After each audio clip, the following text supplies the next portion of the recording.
आज हमारे बीच में सेवा दल कांग्रेस के राष्ट्रीय महासचिव डॉक्टर सत्येंद्र यादव जी मौजूद हैं। सब पंजाब के सीट में स्वागत है। चुनावी बिगुल बच चुका है। कांग्रेस ने राजेश पटेल जी को अपना प्रत्याशी बनाया है और जिनको जिताने के लिए आज आपके यहाँ पे बूथ समिति की एक बैठक थी। पर सब क्या आगे रणनीति है आप लोगों की और किस तरीके से ये चुनाव देखते हैं आप? चुनावी बिगुल अभी बोल रहे हैं। अखिल भारतीय कांग्रेस सेवा दल ने लगभग 6 माह पूर्व ही मध्य प्रदेश की 4 विधानसभा सीटों पर अपनी टीम की तैनाती की थी और एक विधिवत प्रोग्राम दिया हुआ है। उसके माध्यम से हम लोगों ने पनागर विधानसभा क्षेत्र की सभी 310 बूथ पर तैयारियां की हुई हैं और एक व्यवस्थित टीम बूथ पर बुनियाद पर हम लोग काम कर रहे हैं। इन पर हमारा मुख्य फोकस जो है वो क्षेत्र की समस्याएं और निकम्मे जनप्रतिनिधियों के द्वारा जो क्षेत्र की उपेक्षा की गई है, क्षेत्र के साथ जो अन्याय हुआ उस पर फोकस करके हम लोग चुनाव लड़ रहे हैं। आपके द्वारा विगत लंबे समय से मंदिर बचाओ जमीन बचाओ का एक आंदोलन जो पूरे पनागर क्षेत्र में चलाया गया था, उस आंदोलन में क्षेत्र में कुछ क्या और समस्याएं निकल के सामने आई? कैसा लगा आपको कि ये अभी 20 साल से लगभग भारतीय जनता पार्टी पनागर में और विधानसभा में काबिज है, तो उन क्षेत्रों में क्या कहीं कोई विकास ऐसा नजर आया कि जो जिस प्रकार से विकास के दावे किए जा रहे हैं? हम लोग जब गांव-गांव गए तो हमको समझ में आया कि भारतीय जनता पार्टी क्षेत्र के विकास के लिए नहीं यहाँ पर आई। भारतीय जनता पार्टी का मुख्य उद्देश्य होता था कि जमीनों को कैसे हड़पा जाए, कौन कौन सी जमीनें ऐसी जिन पर लोगों के व्यक्तिगत वो नहीं थे, लाभ नहीं थे, जो सार्वजनिक मत की जमीनें थी, चाहे मंदिर की जमीनें हों, चाहे स्कूल की जमीनें हों, खेल के मैदान हों और तो और मगटाई तक की जमीनों को इन लोगों ने बेचा खुर्द किया है। तो ऐसा लगता है कि ये भारतीय जनता पार्टी के नेता लोग क्षेत्र के विकास के लिए नहीं आए थे, जमीनों को बेचने के लिए, धंधे करने के लिए और पैसा कमाने के लिए यहाँ पर पनागर विधानसभा क्षेत्र में आए थे।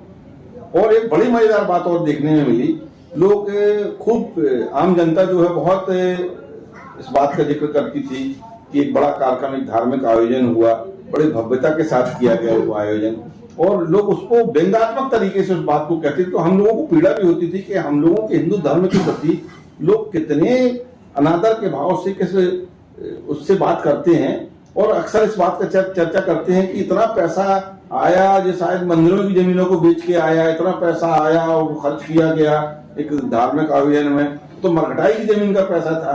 तो एक बड़ा मतलब दुख लगता है कि बताइए आप हिंदू धार्मिक आयोजन किन पैसों से हो रहे हैं और आम जनता इन सब चीजों को समझ रही है। डॉक्टर साहब, अगर देखा जाए तो टिकट वितरण से पहले लगभग 1 दर्जन नाम ऐसे थे जो टिकट की लाइन पे लगे हुए थे, जिनको पनागर से जो अपने प्रत्याशी के रूप में टिकट चाहिए थी। लेकिन जैसे ही टिकट एक राजेश पटेल जी को मतलब कांग्रेस ने उनको प्रत्याशी बनाया, इसके बाद लगभग सारे प्रत्याशी जितने भी उस लाइन पे थे उनमें से सिर्फ एक आप हैं, बाकी लोग देखें तो चुनाव में साथ में नहीं है। ऐसे में ये जो लड़ाई है कहीं भारतीय जनता पार्टी के खिलाफ जितनी है उतने अपने लोगों के बीच भी लड़ाई है। ऐसे में किस तरीके से इस पूरे मामले को आप लोग उसको हल करेंगे कि पनागर में कांग्रेस की जीत? मैं आपकी बात से आंशिक तौर पे सहमत हूँ, पूर्ण तौर पर सहमत नहीं हूँ। जमीनी हकीकत ये है कि हम जो यहाँ पर जितने भी लोग विधानसभा स्तर पर हैं या जिनकी तैयारियां हैं या जो इच्छा रखते हैं वो सब एक है। मेरे को बड़े बेबाकी से कहता हूं कि हम सब स्थानीय नेता या स्थानीय कार्यकर्ता एक हैं और पूरी शिद्दत के साथ, पूरी मजबूती के साथ चुनाव को लड़ेंगे और परिणाम देंगे। लेकिन कहीं ना कहीं दुर्भाग्य हमको लगता है कि हमारी पार्टी के वरिष्ठ नेता जो आरोप लगाते हैं कि हम लोग एक नहीं है, हमारी पार्टी के वरिष्ठ नेता एक नहीं है, ऊपर से वो इस तरीके से खेल खेलते हैं कि हम लोग यहाँ सिर्फ पटोबल करते रहें। इसमें हम लोग स्थानीय लोग कहीं कोई दोषी नहीं है, हम सब के मन एक हैं, सब टीम एक है और हम लोग सब एक दूसरे से बातचीत करते रहते हैं, खूब उठना बैठना, साथ में खाना पीना है। लेकिन वरिष्ठ नेताओं के सारे पर जो सब खेल गड़बड़ होते हैं वो हम तो उनको पर आरोप लगाते हैं। इस चुनाव में सब आप जो भी कार्यकर्ता है उन लोगों को क्या संदेश देना चाहते हैं?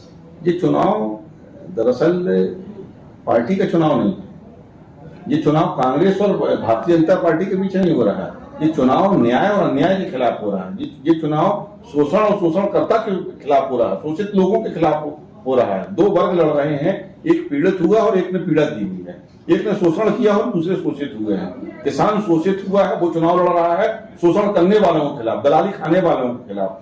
अनाज में जिनने दलाली खाई है, गेहूं की खरीदी में दलाली खाई है, धान की खरीदी में दलाली खाई है, उड़द दलहन तिलहन की फसलों में किसानों ने दलाली खाई है, किसानों का शोषण किया है, उनके खिलाफ आम जनता लड़ाई लड़ रही है। हमको तो लग रहा है कि कोई चुनाव भारतीय जनता पार्टी और कांग्रेस के बीच में नहीं है।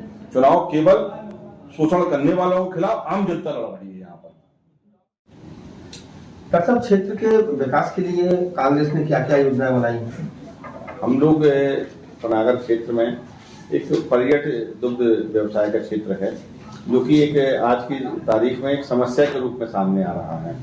कहते हैं कि पर्यटन नदी में डेयरियों का गोबर इतनी मात्रा में जाता है कि वो पर्यटन नदी दूषित होती है और एक समस्या बनी हुई है। वास्तव में ये समस्या नदी की समस्या नहीं है, ये समस्या भारतीय जनता पार्टी के निकम्मे नकारे जनप्रतिनिधियों के दिमाग की उपज है। उनके दिमाग में किसी समस्या का हल करने का वो नहीं है। वास्तव में ये समस्या नहीं, ये ताकत होना चाहिए। जो गोबर पर्यटन नदी में बहाया जा रहा है, उससे लगभग 25 मेगावाट की 4 यूनिट बहुत आराम से बिजली उत्पादन की इकाइयां लग सकती हैं और बड़े पैमाने पर ऊर्जा का एक स्रोत पैदा हो सकता है। खूब स्थानीय लोगों को रोजगार मिलेगा, ऊर्जा मिलेगी और जो गोबर से निकली हुई गोबर गैस प्लांट से ऊर्जा बिजली बनने के बाद जो सैलरी निकलेगी, उससे हर साल 100 से 125 एकड़ भूमि पे खाद उपलब्ध होगी। सब तरह से वो लाभ का धंधा है, लेकिन वो आज समस्या बनी है, जो कि हमारी ताकत होना चाहिए। दूसरी तरफ हमारे क्षेत्र में बड़े पैमाने पे टमाटर का उत्पादन होता है, भिंडी का उत्पादन होता है, मक्के का उत्पादन होता है, मटर का उत्पादन होता है। तो भविष्य में अच्छे प्लांट कृषि से संबंधित हम अपने क्षेत्र में लगाएंगे और लोगों को रोजगार का अवसर मिलेगा। कांग्रेस पार्टी सरकार में आती है तो इतना अच्छी क्वालिटी का गेहूं हमारे क्षेत्र में होता है। आज बहुत अच्छी पैमाने की अच्छी क्वालिटी की धान होती है। धान की चावल बनाने की यूनिट में मिल लगाई जाए, गेहूं से आटा बनाने की, मैदा की, सूजी की अगर यूनिट लगती है तो निश्चित तौर पर क्षेत्र में लोगों को रोजगार मिलेगा और जो किसान को थोड़ी सी कीमत मिलती है, उससे कई गुना लाभ किसानों को मिलेगा और हमारा क्षेत्र खुशहाल होगा। ऐसी कांग्रेस की कार्य योजना है। कांग्रेस प्रत्याशी राजेश पटेल जी को अभी सेवा दल का भरपूर सहयोग और साथ मिला है। आगे आने वाले समय में ऐसा ये पनागर चुनाव जो है एक बहुत दिलचस्प मोड़ लेगा। अब देखना यह है कि आगे जनता क्या पसंद करती है। और पंजाब केसरी में प्रकाश सिंह प्यासी के साथ धन्यवाद।